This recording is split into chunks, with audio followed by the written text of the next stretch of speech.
Assalamualaikum warahmatullahi wabarakatuh. Baik teman-teman semuanya, kembali lagi dengan saya Aditya Rizky Pratama, mahasiswa Universitas Jambi, Fakultas Hukum Ilmu Hukum Inja.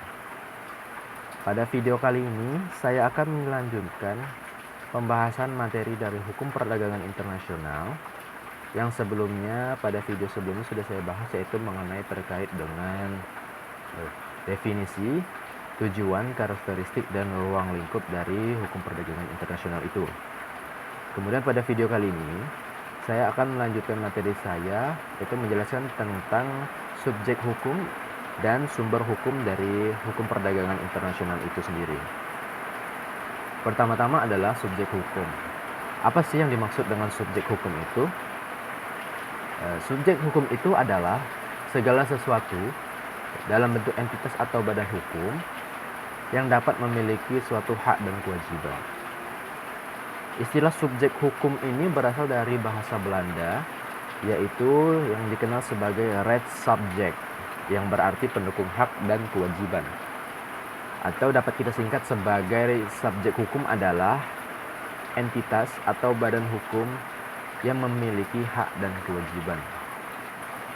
Sebelum kita masuk ke dalam subjek hukum perdagangan internasional itu, perlu kita ketahui dulu semuanya bahwa subjek hukum internasional itu berbagai macam. Menurut ahli yang saya baca, yaitu menurut Mokhtar Kusumatmadja, terdapat 6 subjek hukum internasional, yaitu diantaranya yaitu pertama, ada negara itu sendiri. Negara merupakan subjek hukum internasional yang penuh, kemudian utama, dan terpenting, serta memiliki kewenangan terbesar sebagai subjek hukum internasional. Kemudian subjek hukum internasional yang kedua itu ada organisasi internasional.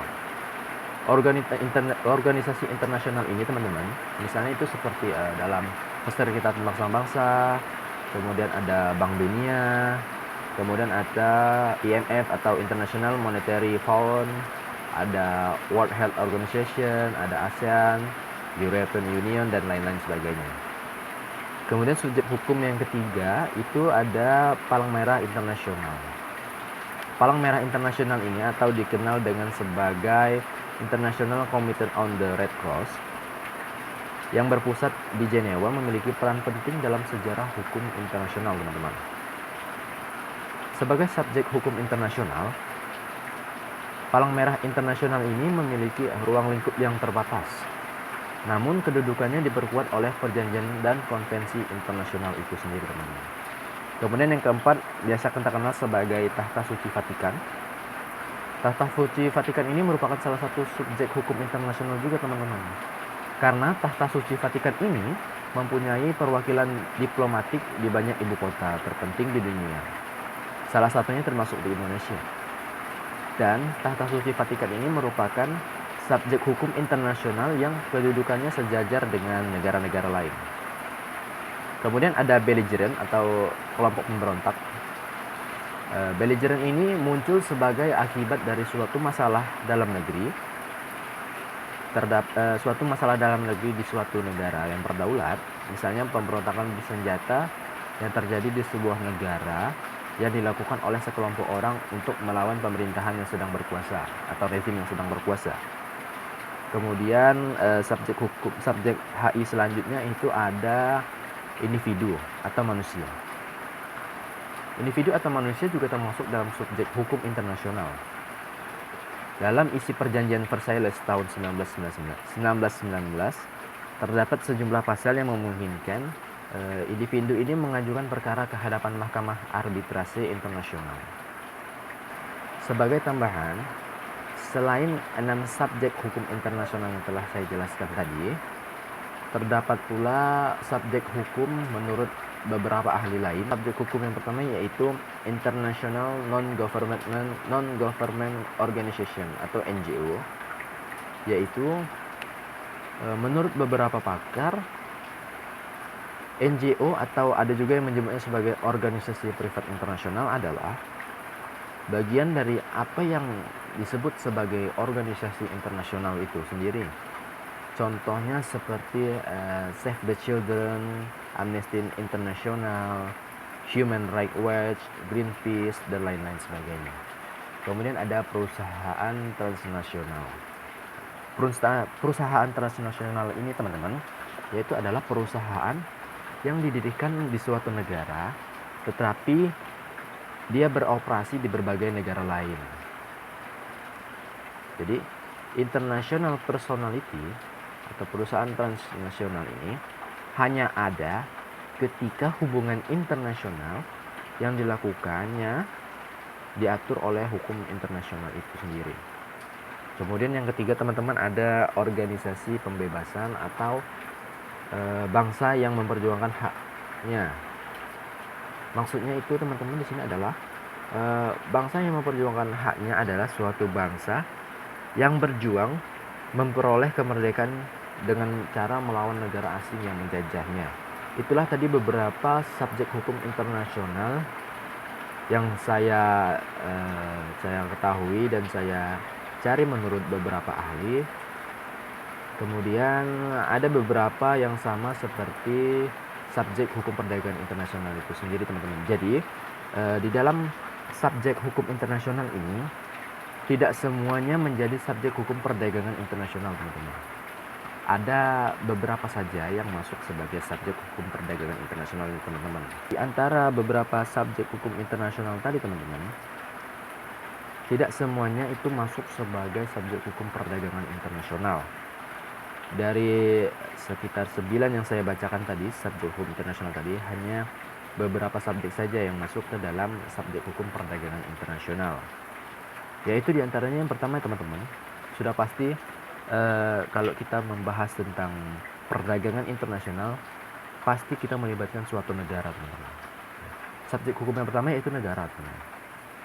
Negara ini pastinya negara yang memiliki kedaulatan ya. Maksudnya itu negara di sini memiliki peran penting sebagai pembuat aturan. Kemudian negara ini saling memiliki hubungan dengan negara lain di dunia, seperti halnya dalam membuat perjanjian organisasi, maksudnya perjanjian internasional atau organisasi internasional dan kewenangan lainnya yang menyangkut transaksi perdagangan di internasional. Kemudian subjek hukum dari perdagangan internasional yang kedua yaitu ada international organization atau organisasi internasional. Nah, teman-teman, international organization ini atau organisasi internasional ini teman-teman itu terbagi dua, yaitu ada international government organization dan ada international non-governmental organization. International government organization ini teman-teman yaitu organisasi internasional pemerintah. Maksudnya apa sih organisasi internasional pemerintah ini?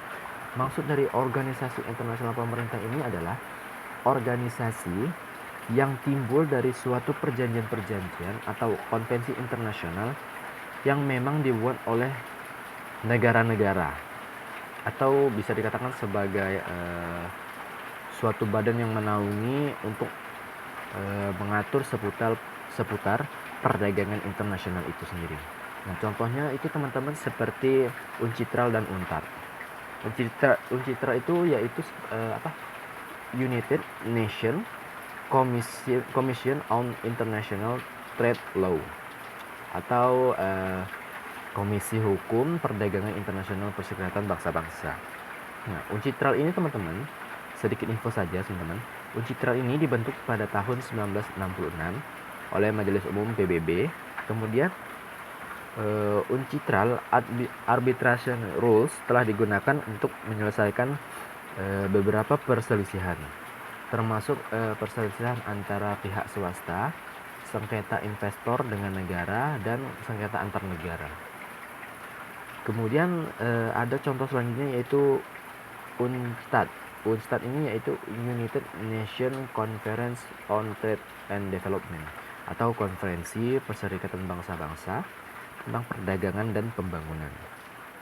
Nah, UNTAD ini merupakan badan antar pemerintah yang dibentuk oleh Majelis Umum PBB pada tahun 1964. Tujuan dari dibentuknya UNSTAD sendiri yaitu memberikan analisis ekonomi dan perdagangan, kemudian untuk memfasilitasi pembangunan konsensus, kemudian memberikan bantuan teknis untuk membantu negara-negara berkembang, serta mencari solusi terhadap tantangan utama yang dihadapi oleh negara-negara berkembang. Nah, kemudian konferensi UNSTAD ini teman-teman, biasanya itu berlangsung setiap 4 tahun sekali. Pertama kali konferensi ini diadakan yaitu di Jenewa pada tahun 1964. Kemudian konferensi ini yang terbaru-baru ini dilaksanakan itu di Brightstone di Barbados, teman-teman. Tanggal 3 sampai 8 Oktober 2021. Kemudian tadi setelah International Governmental Organization ada juga International Non-Governmental Organization. Nah, maksudnya di sini teman-teman yaitu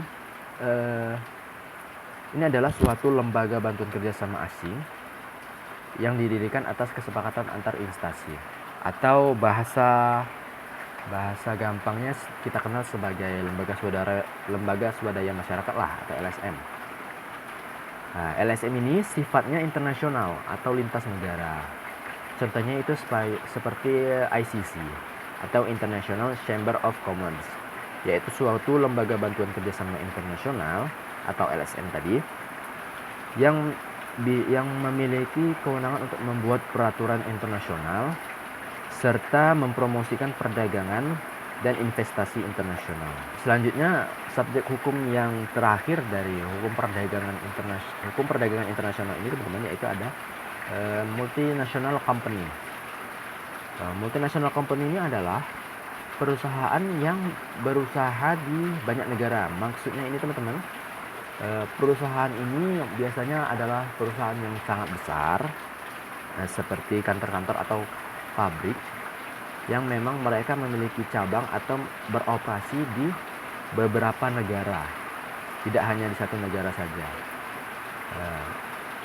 Mereka biasanya memiliki kantor pusat yang dimana mereka bisa mengkoordinasi manajemen global atau kantor-kantor cabang lainnya yang berada tersebar di seluruh dunia. Contohnya itu teman-teman seperti dengan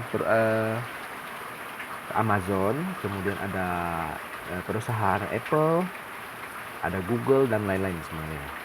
Itu tadi teman-teman materi mengenai subjek hukum perdagangan internasional yang sudah saya pelajari. Kemudian untuk materi selanjutnya itu saya akan menjelaskan materi mengenai sumber hukum perdagangan internasional itu atau legal sourcing. Belum masuk ke materi intinya, apa sih yang dimaksud dengan sumber hukum itu teman-teman? Nah, sumber hukum adalah suatu tempat atau asal mula di mana suatu hukum tersebut berasal atau muncul. Definisi ini mencakup segala sesuatu yang melahirkan, mempengaruhi, atau menjadi dasar hukum. Sumber hukum perdagangan internasional yang pertama itu adalah hukum internasional sendiri atau international law.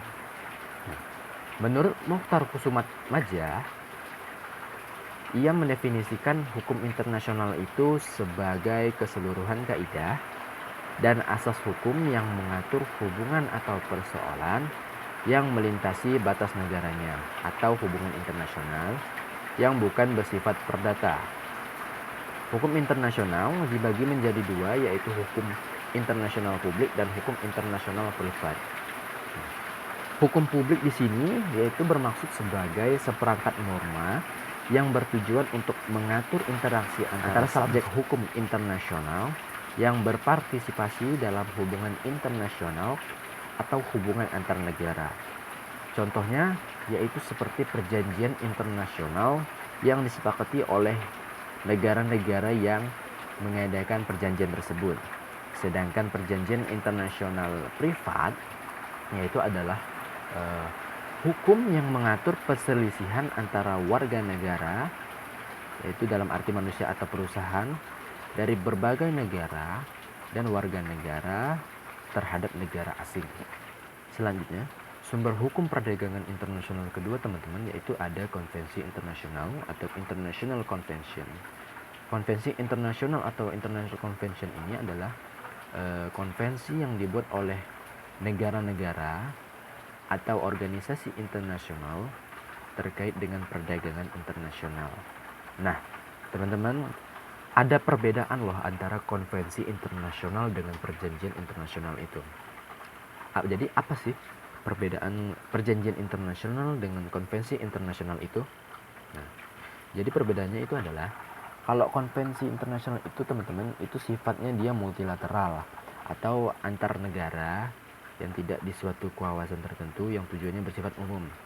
Maksudnya teman-teman begini, konvensi internasional itu kan dibuat oleh beberapa negara, tidak semua negara ikut dalam situ.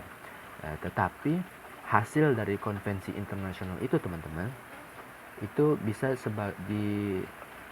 digunakan untuk semua negara. Jadi bukan hanya untuk kepentingan negara yang ada di dalam konvensi itu teman-teman. Nah, sebagai contohnya itu UNCLOS. Sedangkan perjanjian internasional teman-teman, perjanjian internasional itu dibuat oleh beberapa negara yang sifatnya bisa bilateral atau multilateral juga, tetapi perjanjian tersebut dibuat berdasarkan kepentingan negara-negara yang berada di dalam perjanjian tersebut. Jadi bukan untuk umum. Jadi inti perbedaannya adalah perjanjian internasional ini hanya untuk kepentingan negara yang berada di dalamnya, tetapi untuk konvensi internasional ini berlaku bukan hanya untuk negara di dalamnya, tapi semua negara yang ada di dunia bisa. Kemudian sumber hukum perdagangan internasional yang ketiga itu teman-teman ada International Customary Law atau kebiasaan internasional. Nah, International Customary Law ini atau kebiasaan internasional ini adalah kebiasaan bersama negara-negara di dunia yang menjadi bukti praktik umum yang dapat diterima sebagai hukum. Dalam hukum perdagangan internasional sendiri, contohnya dapat dilihat seperti prinsip beritikat baik atau good faith principle, kemudian ada prinsip tidak boleh adanya diskriminasi antar negara dan lain-lain sebagainya. Kemudian selanjutnya sumber hukum perdagangan internasional yang keempat ya teman-teman ya, itu ada arbitration and international court discussions atau arbitrase dan putusan pengadilan internasional. Maksud dari arbitrase internasional ini adalah cara menyelesaikan suatu sengketa antara pihak-pihak yang terikat kontrak. Sedangkan putusan pengadilan internasional adalah putusan yang dijatuhkan oleh lembaga arbitrase atau arbiter perorangan di luar wilayah hukum suatu negara. Nah, putus pengadilan ini teman-teman di sini bersifatnya presiden atau maksudnya adalah putusan pengadilannya itu dapat dijadikan pedoman dalam memutuskan perkara yang serupa. Contohnya dari sumber hukum ini ada WTO, kemudian ada juga ICSID atau Badan Penyelesaian Sengketa Investasi Internasional, dan ada arbitrase ICC. Kemudian sumber hukum perdagangan yang kelima ya teman-teman ya, yang terakhir itu ada national law. National law atau hukum nasional. Nah, ini penting teman-teman. Karena national law atau hukum nasional ini adalah peraturan yang berlaku di suatu negara dan harus dipatuhi oleh seluruh rakyatnya.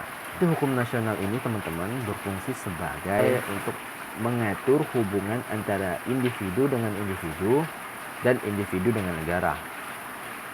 Contohnya teman-teman yaitu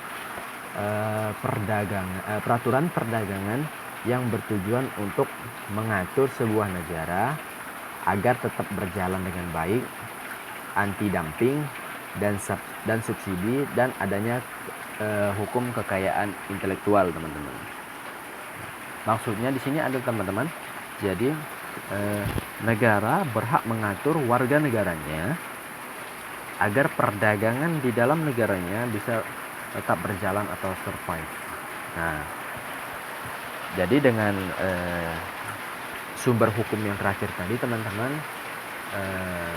berakhir pula materi yang saya sampaikan pada video kali ini. Jadi mungkin hanya itu saja yang dapat saya sampaikan untuk pada video kali ini teman-teman. Mungkin kalau ada salah kata atau salah pengucapan dalam video kali ini saya mohon maaf. Kemudian juga kalau mungkin suaranya kurang jelas didengar, saya juga mohon maaf karena ini ada cuaca yang lagi hujan, jadi mungkin sedikit terganggu suaranya. Mungkin itu saja yang dapat saya sampaikan pada video kali ini teman-teman. Lebih dan kurangnya saya mohon maaf. Semoga kita bisa berjumpa lagi di materi berikutnya, di video berikutnya teman-teman. Terima kasih banyak telah menyimak sampai akhir video. Saya ucapkan terima kasih. Saya Aditya Rizky Pratama, saya mohon undur diri. Wassalamualaikum warahmatullahi wabarakatuh.